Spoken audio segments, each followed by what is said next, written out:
Hello everyone, maayong adlaw sa tanan. Kumusta man mo? How are you? I hope you are doing well and you are all safe.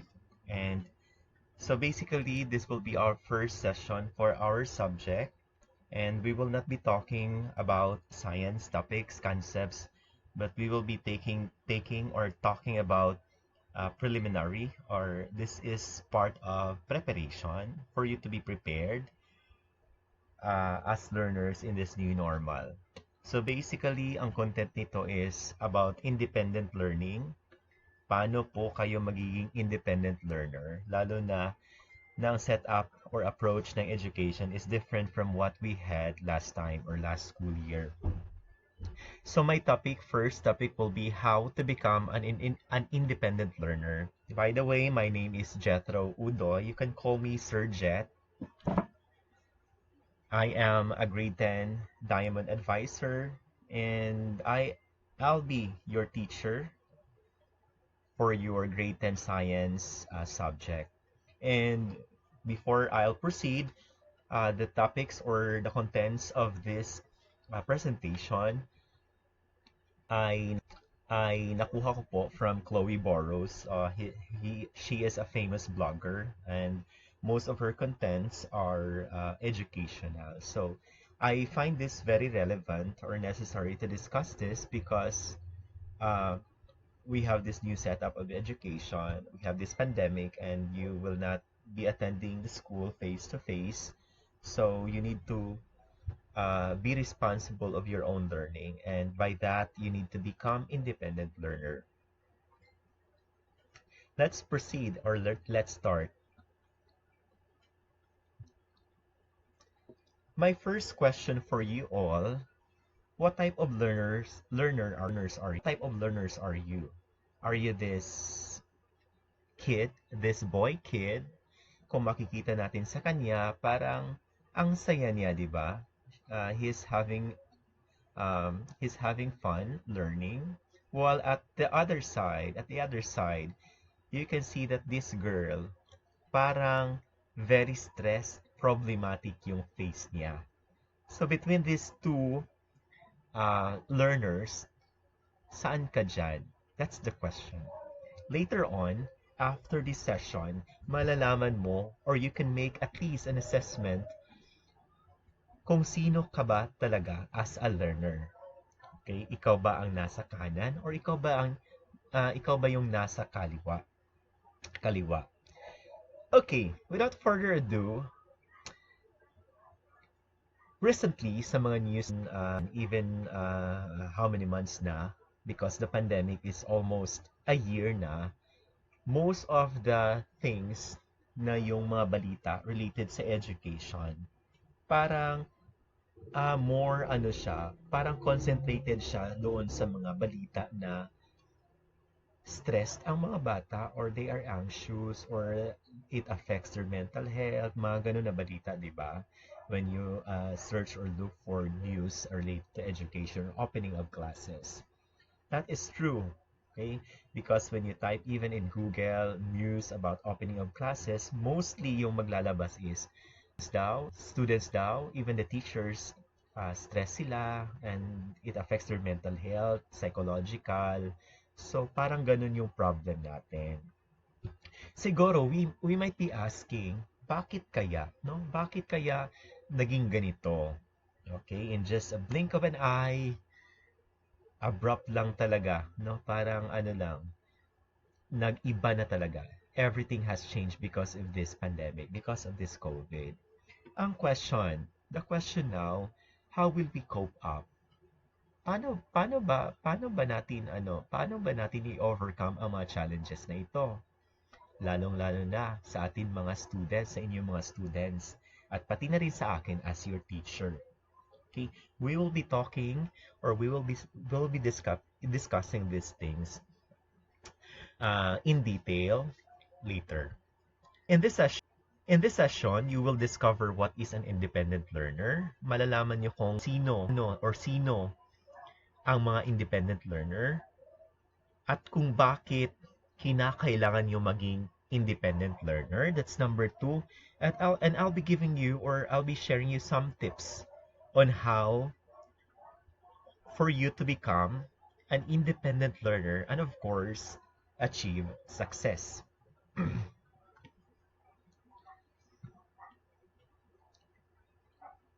What is an independent learner? So these are learners who take responsibility for their own learning. They are self-motivated, yung inspired sila palagi, and they accept that frustration in the present is worthwhile to achieve future success. And they are curious and they engage in what they're learning. Those are independent learner. At the same time, they take initiative. They are good problem solvers. They know when to seek help and they think about and plan for the future. May plano sila and choose the right methods. They manage their time and are dedicated to self-improvement. So, base sa mga adjectives or base sa mga definition, kung sino ba itong mga independent learner, do you think you have one of these of these adjectives or mga description? Meron ka ba ng mga trait na ganyan? Okay. And ultimately, to add, these independent learners can understand that they are responsible for their own education. And they take charge of their life. They accept that no one will hound them to put more effort or time into their own achievements. Meaning, kahit walang nagsasabi sa kanila, kahit walang teachers or tutors sa around them, meaning motivated pa rin sila na on track sa kanilang mga lessons or sa kanilang klase. So those are the characteristics of independent learners. So at least we have an overview. Now, I can now at least assess a bit. Am I really an independent learner? Ready na ba ako sa pasukan this October 5 next week? So these are, or those mentioned, are the characteristics of independent learner. Now, the problem we have, or the problem that we are facing is, of course, obviously the COVID-19. It has been around for so long na. So it was introduced in the Philippines since February, but actually it started last year, parang December sa China. And until now, wala pa rin talaga yung concrete assurance na we can have the vaccine as early as next month or as early as this month. So wala pa rin, although there are many news na meron talagang vaccine, pero kinakailangan talaga it needs to undergo sa process pa kasi yung vaccine. Hindi yan basta-bastang inire-release. So the question now, because of these challenges or because of this problem, ano bang dapat gawin natin? Si COVID ba ang mag-adjust? O tayo ang mag-a-adjust? Okay, that's the question. Now, particularly sa education sector, mahirap po ang ginagawa ng DepEd or ng education sector, be it private or public, kung ano talaga ang dapat na approach or yung ano ba talaga ang dapat gawin para kahit merong pandemic, safe pa rin na ma-deliver yung education or quality education. This time, we have this paradigm shift, meaning bigla tayong nag-iba or nag-change yung route natin, yung direction natin. Before, we have this old approach, magpunta kayo sa school, listening sa lectures, doing activities, taking exam, taking quiz, face-to-face. But this time, it is very impossible to conduct face-to-face teaching or learning. Anong dapat gawin? So the DepEd or the education sector created different approaches, and that is why our school adapted to approaches or modality we have blended or module. Okay? Wherein the learning is remotely conducted. Meaning malayo kayo, walang teacher na gagabay talaga sa inyo physically. Or hindi talaga magpunta yung teacher sa inyong bahay. Okay, that's the problem. We have this shift. Biglang nagbago yung manner or approach ng education. Therefore, studying in the new normal is not the same as you did at school before, tama? So, hindi na yung dati. And we don't know, we have no idea kailan ba babalik sa normal. Okay? We have this new normal already. If you don't realize the differences between the old and new setup, you may fall behind. Kung hindi mo kakabisado sa ganitong biglang pagbabago, tiyak, you will fall behind. Sa Bisaya pa, maiwit gud ka. In this new normal, there is a shift in responsibility for learning from the teacher to the student. Because of these changes, parang yung responsibility sa learning biglang na-shift or na-transfer si teacher. Before, teacher yung responsible, being the facilitator of learning, ngayon sa student na. Because you will be learning on your own. So, paano mo i-motivate ang self niyo? That's the question now. At school, you will be reminded about due dates. Diba sa school, palagi si teacher magsasabi sa inyo na, okay, next month or next week, tomorrow, we have this exam, we have this quiz, we have this activity, and so on. Right? But then, wala na si teacher. Parang wala nang physical na magmomotivate sa inyo na, I need to do this, buhaton ko ni siya, kay ugma, makasabangid ko ni ma'am, ni sir. Wala na. So you are given due dates and expected to stick to them. Although kahit wala sila teacher, physically sa inyong bahay, pero meron din silang mga deadlines, di ba? Na dapat yung sundin. Okay, at least masusunod nyo. In school, your teachers will notice if you're failing behind or you're making the same mistakes. They probably step in and try to help you. So before, sa yung approach natin before, yung face-to-face, malalaman ni teacher when you are on track ba, Juan, parang hindi ka na nag-read, parang may problema na sa'yo, ganyan.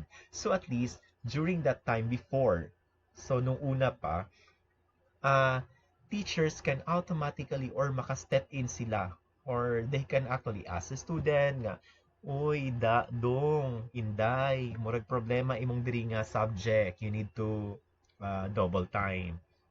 So maka-istorya pa sila, makahatag pa sila feedback directly or automatically. But this time, it takes parang proseso para ma-communicate natin ang mga teachers. Okay?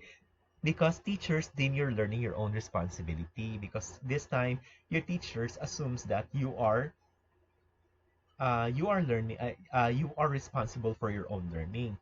And if you want help, you need to ask. Diba? Hindi kagaya before na when you have some questions, you can raise your hand and then ask questions. You can go to our offices and ask, sir, what is this? What is that? How we are going to solve for this? Diba? Parang ganun yun last time. But this time, kinakailangan mo talaga mag-effort na mag-text. Pero dapat naman polite kayo mag-text sa yung mga teacher. At least may good morning, meron mga you need to be polite. Okay, at least be polite in communicating with your teachers. And because of this paradigm shift, my question is, are you ready to face the new normal? Okay. Later, I'll be giving you tips on how para at least maging aware kayo kung ano ba dapat ang i-improve ko na skills for me to be able to brave this normal. Now, there are 10 things you can do to become independent learners. So I'll be sharing you 10 tips. This is actually called from, I got this one from well-known educational blogger, Chloe. So number one, she stressed or she said that study even when you don't want to. Are you like this? Parang, I hate studying, di ba? Parang kapoy usahay mag-study. So, our problem or our biggest enemy is procrastination. Alam niyo ba yung procrastination? Yung kanang mag-anam batasan nato nga, unya na lang na siya, napaway time. Even me, that's my problem. That's one of my biggest enemy. Okay? Independent learners understand that present frustration is worthwhile to achieve future success. So rather than procrastinating and watching TV or playing ML, kanain anang mga activity nga murag gilamon na ta sa sistema, no? Why not initiate na ka nga I need to read this one. Naka-plan out na siya. Okay? So, we need to practice. Although procrastination is natural and everyone does it. Okay, lahat gumagawa ng lahat ay may tendency na mag-procrastinate or maging tamad. Okay? Yung mga independent learners, marunong sila i-control ang procrastination. Meaning, alam limitasyon, ay hindi na ito pwede. Parang labis na yung pag-EML ko, pag-EML na ako. So, murag sobraan ako pag Facebook. Grabe na akong mga I need to social media. I need to stop this one. If you are that independent learner, you know how to control it. Okay? Hindi ka nilalamon ng sistema ng pagiging tamad. Okay? So, tip number 1, study even when you don't want to. Okay? That is also a reminder for me. Okay? Because that is also a challenge na akong gina-face right now. Number 2, what mindset or ano yung mindset na nasa sayo? Because number 2, you need to believe you can become more intelligent. Yung mindset mo ba ay fixed? Meaning, yung paniniwala mo, nagatuo lang ka nga ang imong utok mo ginay makaya. Ay nani ra man gud ko sir kanang diri ra gyud akong taman. Murag gid siya, murag gidawat na nimo nga inanar imong kapasidad. So that's a fixed mindset. Meaning, there is no room for improvement. That is a very wrong mindset. Why? Kasi kapag independent learner ka, you should have this mindset na developing or growth mindset. Na yung iniwala ka na ang level of intelligence mo or yung kakayanan mo ay mai-improve pa.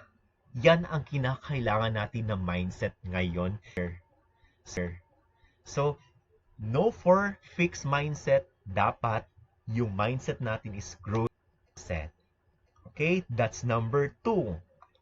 Number 3, don't be afraid to read outside the course material.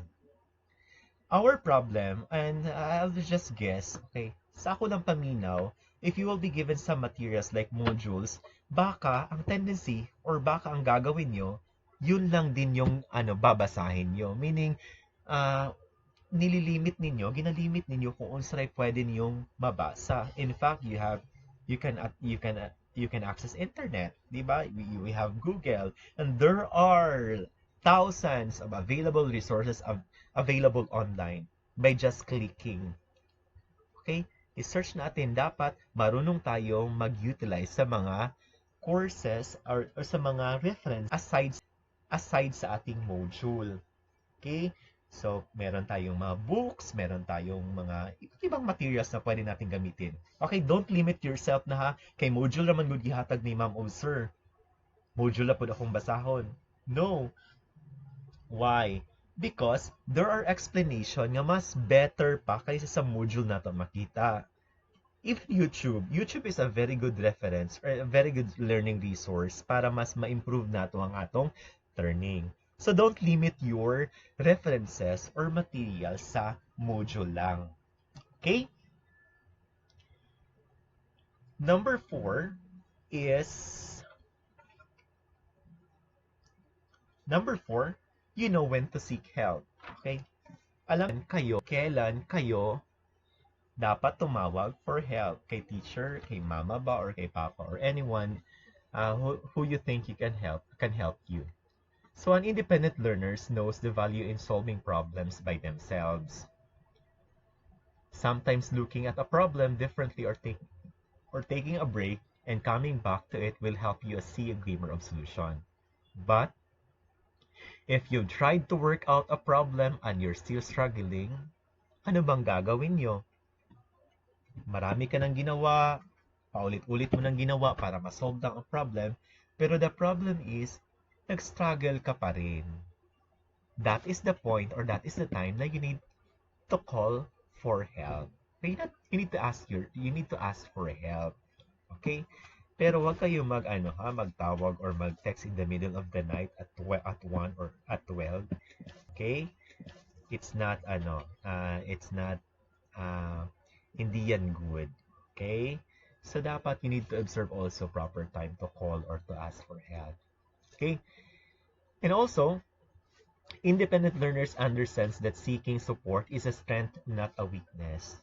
So, hindi yan being weak ha, yung if you are asking for help from somebody, to somebody, tapos you feel like parang kawawa ka na talaga, parang wala ka nang magawa. No, that is a strength actually. Okay? Kasi ginawa mo ng lahat, you have all the you have provided, you think already that you have provided all the solution, pero hindi pa rin, nagsistruggle ka pa rin, pero you ask for help na, that's a strength now. It's not your weakness already. It's not a weakness. Okay? So that's number 4. You know when to seek help.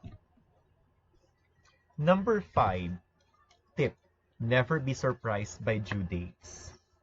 Okay? Karamihan, nagra-rant sa social media, and even our students, nagrereklamo sa my day nila na maraming activities, maraming mga assessments na kailangan lang isubmit. Okay, meaning, hindi kayo on track sa mga ginagawa nyo kasi parang na-stress kayo sa mga activities at hindi na kayo nakakope up sa mga due dates. But do not be surprised by that, okay?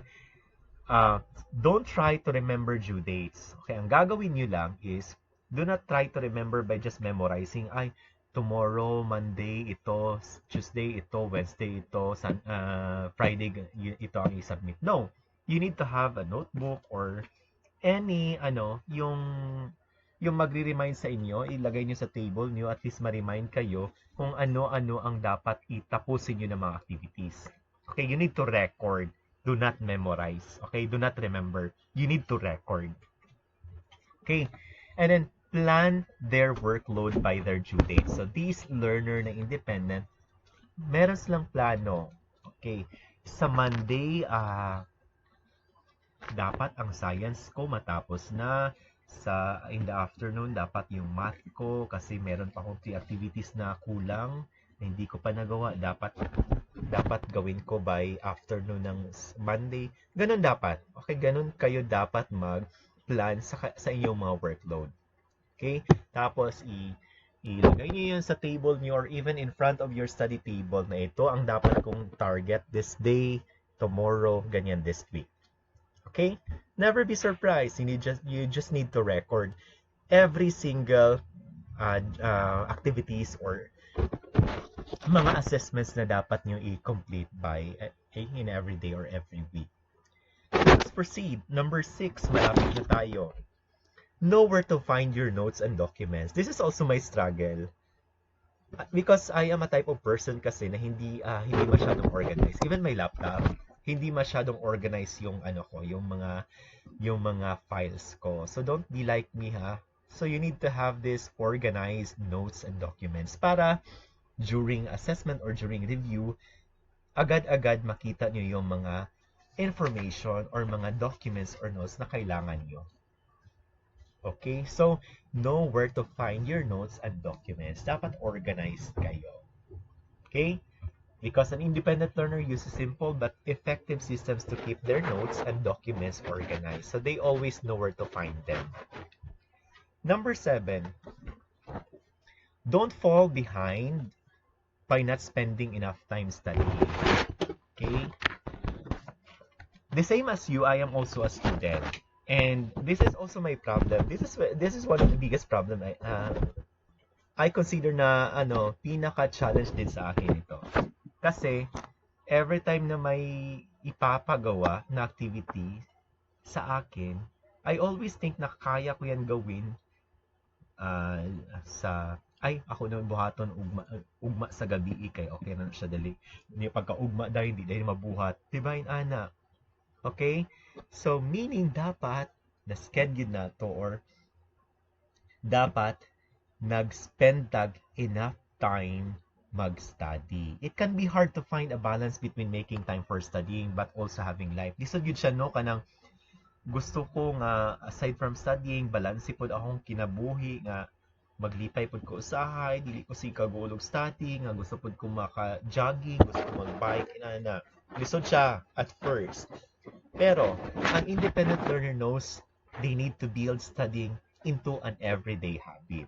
So, we need to routinely paulit-ulit buhaton nato para mahimo nato siya nga habit, because studying is a habit. Lisod siya i-develop, but then later on kung imo siyang i-practice permanently, mahimo gid siya nimo nga habit. And then you need to look closely at how you're spending your time for a week. Okay, sige daw, I am challenging you, i-monitor daw ninyo kung ginaunsa ninyo pag-spend ang inyong time every week. Basin attend sa inyong pag-monitor or pag-check or pag-evaluate. Basin, most of the days sa week na ako, sige ra kong Facebook, sige ra kong tanaw YouTube, sige ra kong dula. Okay? Tapos ang studying na ako, ang study time na ako is 4 hours per day, nahimo na lang 30 minutes. 'Di ba? Inana ta usahay. Okay, we need to dapat i-evaluate nato atong pag-spend nato or pag-distribute nato sa atong time. So dapat we need to allocate enough time to study. When you've got a big deadline coming up, adjust your schedule to make studying more of a priority. And take note, dapat kinahanglan mo mag-budget or mag-priority sa inyong time. Ay, kini siya akong math ba kay maglisod gid ko ani. So kinahanglan nako ni siya kinahanglan ako siya dako nga oras, gahinan akong dako nga oras. Ay kini akong Filipino, gamay raman akong gamay na lang akong kulang, one activity na lang. So kaya na siya mga 20 minutes. Ang the rest nga time akong i-spend sa pag-study sa math. Inaana na siya, so, para ma-balance na ang inyong time. So you need time management as well. Number 8, you need to be willing to try new study techniques. Okay? Let me ask you, naba mo yung mga techniques? Basig wala po mo yung mga techniques, ha? Anyway, when you are an independent learner, you can understand, okay? Independent learner understands that different subjects and modules may suit different techniques. Okay, dapat alam niyo, in every subject, maaari niyong ma-apply yung iba't ibang techniques. Depende sa subject. Siguro, yung technique mo sa math hindi effective sa science. So, I need to change. I need to apply new technique for science. Yung technique ko sa science, hindi siya pwede sa English. Yung ganon. So, alam nyo. Okay, alam niyo kung anong technique ang gagamitin niyo. At don't be afraid to use or to discover or to apply new technique. Okay? Baka yan yung mas makatulong sa inyo. And then, you need to regularly re-evaluate what they're doing for effectiveness and aren't afraid to change. Examples ng mga technique, di ba minsan, personally, para sa kuha, mas ma-retain ako ang akong ginabasa kung ako siya gina-transfer og sulat, ang mga key points. So when I'm reading, I make sure that the keywords akong ginasulat sa akong notebook. Kaya para every time nga magbasa ko sa notebook, wala mo din siya inana. So the more nga magsulat ko, the more nga mas ma-retain na ko ang mga information nga akong ginabasa. So that is just one of the techniques, pero siguro dapat mo another technique. Pwede po mo magamit og flashcard para sa mga definition or whatever. There are many techniques and it's up to you when and what to use. Okay, number 9. Be intentional with your study time. You may spend 2 hours studying, but half of it you're reacting to notifications on your phone, having a quick scroll through Facebook or posting time.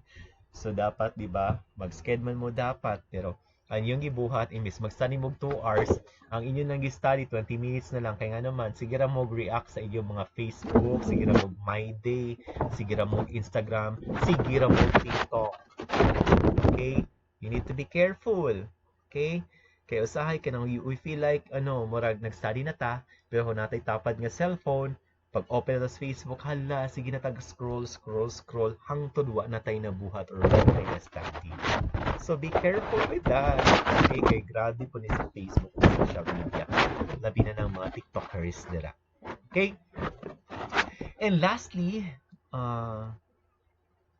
lastly, number 10, seek and act on feedback.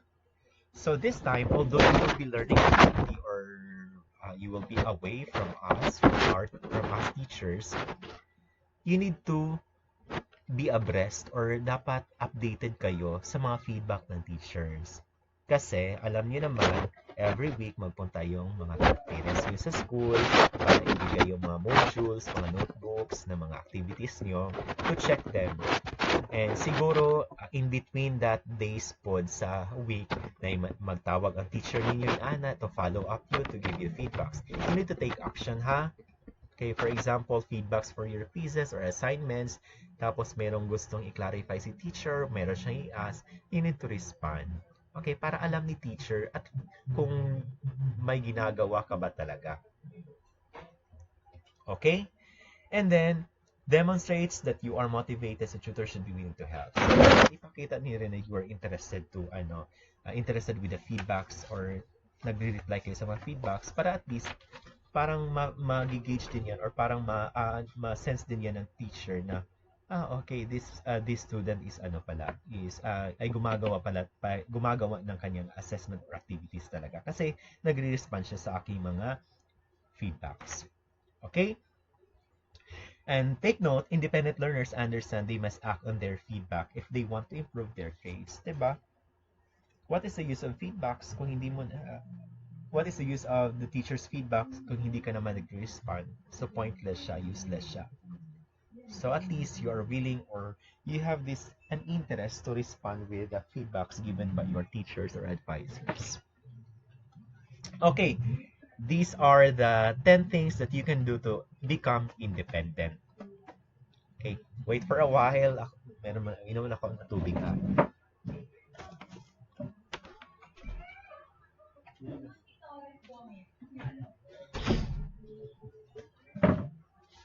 Okay, let's continue. Now, I am going to assess or you will evaluate yourself whether or not you are an independent learner. So what I want you to do is that you need to get a notebook and then write the most appropriate score, 1 to 4. So, later, may papakita ako na question, tapos i-rate nyo ang self nyo kung 1 ba kayo, 2 ba kayo, 3 or 4. Okay? On the following criteria. Then, at the end of the lesson, at the end of the survey, you need to add them up. I-total nyo siya kung ilan yung mga scores nyo. And then, malalaman natin kung anong skills meron ka or kung independent learners ka ba. Okay, so get your notebook, number your notebook, number a page in your notebook 1 to 8. Number 1, for self-motivation. Okay, score lang nga yung i-write niyo sa notebook niyo. Score 1 ang score mo kung kinakailangan mo talaga si teachers to motivate me to learn. I always need teachers. Okay, kanang dili ko ma-motivate ga magtuon kung wala si teacher. So 1 ang i-score ninyo dira. Number 2, I often need teachers to motivate me to learn. Kanang kinahanglan na ako oftentimes kinahanglan na ako si teacher para mag-motivate sa ako. Or 3, I often motivate myself to learn. Kanang bisag wala si teacher, ginapaning kamutan ako nga ma-motivate akong sarili para magtuon. Or 4 inyong i-score kung I always motivate myself to learn. All the time. Every day, every minute, every second. I always train or I always motivate myself to learn. So, right? For number 1, i-write nyo kung anong score kayo. Score 1 ba, score 2, score 3, or score 4. Okay. For number 2, for seeking support. Are you 1, 2, 3, 4? Kung 1, I rarely seek support if I need it. Yung dili kayo mo pangayog tabang or suporta. Okay, 1 lang i-score. Kung 2, usahay, nagapangayo mo tabang or help. Kung 3, kasagaran, nagapangayo mo og tabang. Number 4, I always seek support if I need. Kana nagapangayo og support kung kinahanglan nako. or tabang. Asa man ka dira? Sa 1, sa 2, sa 3, or sa 4? Okay? Number 3, this is about self-control. Okay. Kung 1 in yung score, meaning, I didn't want to study any of my subjects but had no choice. Kana bitang murag napugos lang mo, dili mo ko ganahan mo study pero wala ko'y choice. Inaana ba mo? So kung inaana, 1 in yung score. Kung 2 in yung score, I choose some of my courses but for some of my courses, I had no choice. Na yung uban, ganahan ko mo study pero uban nga subject, wala ko'y choice. Mutuon na lang ko. Inaana mo number 2. Number 3, score 3. Score niyo ang 3 kong, I choose most of my subjects and I feel really positive about them. So, kasagaran sa akong subject, kung 8 man yung subject, so 7 or 6 sa akong subject, ganahan ko, positive ko para mo answer. Okay? Or motivated ko nga I choose most of the subjects and I feel really positive about them. Or number 4, I choose all my subjects and I feel very positive about them. Kanang ganahan gyud ka mo study sa tanan nimo nga subject. Meaning motivated gyud ka sa tanang subject nimo. Okay? Score nimo 4. Let's proceed sa number 4. Concentration nimo sa klase. Okay? 1 imong ibutang kung I always need a threat of punishment to make me concentrate in class. Meaning, kinahanglan pa mo ana si Papa, duklon ta ka dra dong, bunalan ta ka, kusion ta ka. Okay, kinahanglan pag inaana ba nga mga pulong gikan sa imong mga parents before ka mo study, inaana ba ka? Kung inaana ka, score nimo is 1. Ibutang ang 1 nimo sa number 4 nimo nga item. Kung number 2 ka, sometimes usahay kanang naipanahon nga murag kinahanglan murag naipanahon nga kanang kinahanglan pa masuko si mama or si papa para makakonsentrate ko sa klase. Okay? Usahay. Nana, usahay. Number 3, kasagaran sa panahon, I often concentrate in class and do so because I am motivated to learn. Number 3, baka kanang murag kasagaran, mag-concentrate ka sa imong klase, kay motivated ka or inspired ka nga makatuon. So, 3 imong ibutang. Kung 4 imong score, wow, I always concentrate in class and do so because I am motivated to learn. Perfect. Okay? Meaning, concentrate. Concentrate ka sa klase kay gusto gid ka makatuon. You are very motivated. So, that's number 4. Number 5, attendance o punctuality. Kisa ka diri sa inyo ang kanang tig alas 12, alas 11 na magmata. No? Bilar, tapos dugay kay mo matadayon na bilar TikTok or na bilar sa badala ML. Sa attendance and punctuality sa imong pagtuon, ang 1 imong score ko, I always need a threat of punishment to motivate me to turn up to lessons on time. Mer kinahanglan pa ang bunal ni mama para mo adto ko sa akong study table daw mag-answer sa mga activities. Inana baka ko inana ka 1. Kung number 2, I sometimes need a threat of punishment. Murag kinahanglan pa ang mga murag kinahanglan pa masuko si mama para mo answer ko sa akong activity. Nga na baka 2 na siya. Or 3, usahay lang. Murag usahay masuko si mama kay dili kumutunong sa akong pag-study or pag-eskwela. That's 3. Pero 4, wala gyud bala ka si mama. Ikaw ra gyud nagtuon moadto sa imong table, sa imong study area, on time ka naga-follow sa imong schedule para mag-study. 4 imong score dira. Okay, excited ko makabalo sa inyong sa inyong result. Number 6, study outside the lessons. Naga-study ba ka ni sila aside sa mga lessons nila? Okay, or nagakuan na bagid mo sa mga module lang ninyo or sa inyong reference. 1 inyong ibutang kung I always find it hard to work outside lessons. I always find it hard to study outside lessons. I always find it hard to work outside lessons. Meaning, ano lang yun mo, kung sa ito'y gihatag ni teacher mo, ora pod imong i-open, ora pod imong basahon, ora dito ra katanan. Okay? Number 2, I sometimes find it hard to work outside. Usahay na panahon nga maka-study maka research ka sa uban nga mga materials outside sa imong lesson, pero usahay lang. Kasagaran, maglisod yun ka og buhat og inana na mag-study outside sa imong lesson. Number 3, most of the time, I find the time and motivation to study outside the lessons. Meaning, kasagaran sa panahon, motivated ka, ay, nakoy topic ba sa science nga ang theory, wa ko kasabot ka ay sa law or sa inana, o sa ba na siya nga topic. So, nag-research ka inani, then explanation, pas nakasabot na dahil ka. So, naka-inana nga tendency. So, most of the time, kasagaran nga panahon, ginabuhat mo na siya. 3, imong score. Kung 4, imong score gani, I always find the time and motivation to study outside the lesson. Meaning, excited kay ka makatuon.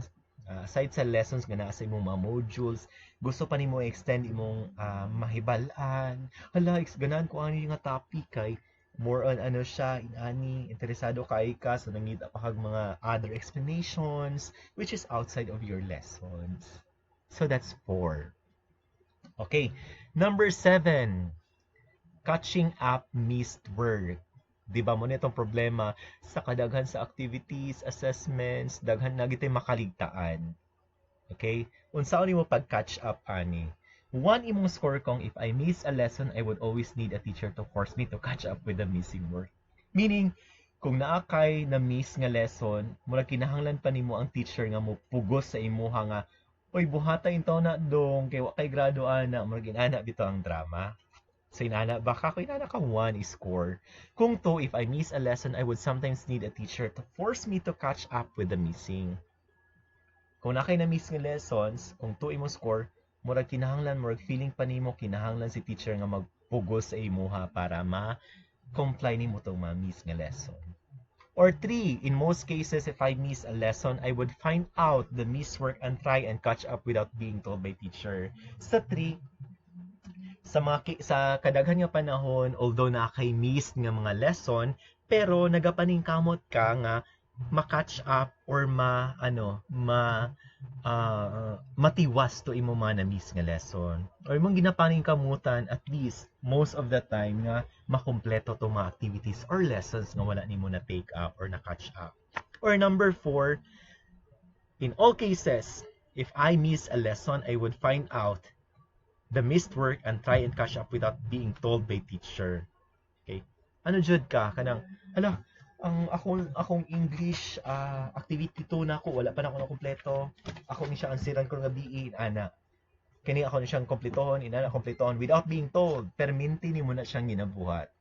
Okay? Nga walay dili na kinahanglan i-remind the teacher for imong score dira. Okay. Pila ka inyong mga score, no? And last, organization. Organize ba mo? Kung score ninyo 1, I always find it hard to organize myself to study, planning for deadlines, keeping my notes in order. Kanang gubot kay mo. In short, gubot kay mo, 1 inyong score. Kung 2 inyong score, I sometimes find it hard to organize ka ng mutapol pa ka, kapuyan pa ka usahay, gubot-gubot pa gamay, ana, dili ka kabalo sa pagplano sa mga deadlines, wala ka kabalo sa gipamutang imong mga notes, nagkagubot gamay. Murag nagkagubot-gubot pa gamay. Pero mas worse si 1, ha? Or 3, I organize myself most of the time. I meet most deadlines and keep my notes order. So sa kasagaran nga panahon, organize imong mga gamit, mga lessons, mga notes, mga documents, mga files nimo. Most of the time, but not all of the time. Dili sa tanang panahon pod. Pero at least, di ba? At least most of the time. Pero kung 4 jud mo may perfect, kabalo mo organize. I organize myself all the time. I meet all deadlines and keep my notes in order. Meaning, plaster kaayo, A, B, C, D, E, F, G, gina yung mga files dira, yung mga documents. Tanan naka-organize sa tanang panahon. That is 4. Okay, sige, i-reveal na nato pila inyong score. This time, i-plus ninyo inyong mga score. Okay, pila to ka items? 1 to 8. So, ipang-plus ninyo to mga score niyo. 1 plus 2 plus 3, ana. Okay, i-add ninyo to siya tanan. Ang total ninyo, isulat ninyo. Kay nga naman, mahibal-an nato kung unsa mo, kung independent learner ba jud mo. Okay. Kinsa may nakascore sa inyo og 8 below dere or 8 di wala man 8 below kay 8 man di ka item. So 8 meaning you show no indication of any independent learning skills and need to be forced to study. You ought to think about why you are on the course at all. Meaning mo kung inani gani yung score sao na lang mag-pray na lang jud tanong na milagro mahitabo. Meaning kinahanglan pa ninyo bunalan ko si on or sa bana para mag-study. Sige mong tawagan. Ayaw gyud in town mo pag inani ha. I hope nga walay naka-score og 8. Okay? Meaning dili pa mo independent learner. Dili pa mo ready sa new normal. Okay? Kung inyo score 9 to 16, meaning you show little indication of independent learning and still require too much control by others to study, you still need to consider why you are on the course. Meaning, nakakaigamay nga skill sa independent learning pero kinahanglan gihapon og control sa imong mama, sa imong papa or sa imong teachers para mo study. Kay dili pa gyud kaayo. Murag lisod pa ni siya mo ni siguro mga students nga sigig rant sa Facebook or sigig post sa My Day nga gikapoy sila sa module. Kay di pa sila ready nga learner. Okay? I hope gamay ra 9 to 16. Kung 17 to 24, well done. Why? You show increasing signs of being self-motivated and in control of your own learning, especially with score between 20 to 24. You still have areas to improve. Meaning, nana mo yung sign nga motivated mo, kabalo na mo control sa inyong own learning. Okay? Pero, there are still areas nga kinahanglan nato i-improve. Okay? Pero at least, okay na siya kung inani yung score. 25 to 32, perfect. Brilliant. You appear to be motivated, meaning motivated mo nga magtuon without supervision sa iyong parents, without instruction gikan sa teachers, inaana sa motivated. I hope nga inaani ta tanan no kanang motivated ta to learn. You have and are developing the skills to be a highly successful student. So kung naamod ra nga bracket, for sure bahalag unsa pa nga pandemic or sa paningan new normal nga setup, mag-success gyud mo sa inyong mga endeavors, sa inyong mga pagskwela. Okay? So, I hope naka-catch up mo para at least mahibalaan ninyo kung independent learner ba jud mo. Kay nga naman, students, kini pagiging independent learner, isa ni siya ka-skill para maging successful ta sa atong pagskwela sa new normal. Kinahanglan na to independent, meaning dili siya dependent, dili magsigig salig sa ginikanan or sa mga magtutudlo para magtuon. Meaning responsable ni siya nga mga students, kabalo sila, motivated sila sa ilang pagtuon. Inana atong gusto i-develop. Kung sa paminaw ninyo maglisod pa mo mahimong independent learner, i-review nato itong mga butang or mga criteria kung asa mo nagkulang. Para at least pod mahibalaan ninyo nga kini siya diri nga area dapat nako ni siya i-improve. Inaana na siya. Okay? So this is our first session. I am very happy nga na-share nako ni sa inyo ha para at least maka-reflect mo karong gabi nga ay inani day ko nga learner. Di pa siguro ko ready. Okay? So inaana na siya. So the next session nga akong i-post diri sa inyong Facebook group will be our lesson na. So, my requirement for you to submit para sa first session, you write a reflection, okay, about yourself being an independent learner. Okay? Tanaw na to dito, isulat ninyo pag-reflect mo kanong gabi or anytime nga available mo or bakante mo. Hala, asa man nga area ko na ako'y problema, nganong dili ko independent learner, nganong gamay kog score aning area ingana. So asa man to akong strength, asa man to akong weakness, dili kay ko kabalo mo organize, dili kay ko kabalo mga yung support inana. Tan-aw ninyo kung asa mo gamay og score. Kay ngano dito mo dito niyo mas improve inyong self. So, muna kung gusto na inyong buhaton, you are going to make a reflection about you being an independent learner or about you being a dependent learner. Okay? That's all for today, and good luck for your para sa pagsugod sa iyong eskwela, because officially the school will officially open or will officially commence begin this October 5, and I hope you are all ready para sa bag-ong approach or sa new normal nga education. Have a lovely day or have a lovely night to everyone. God bless.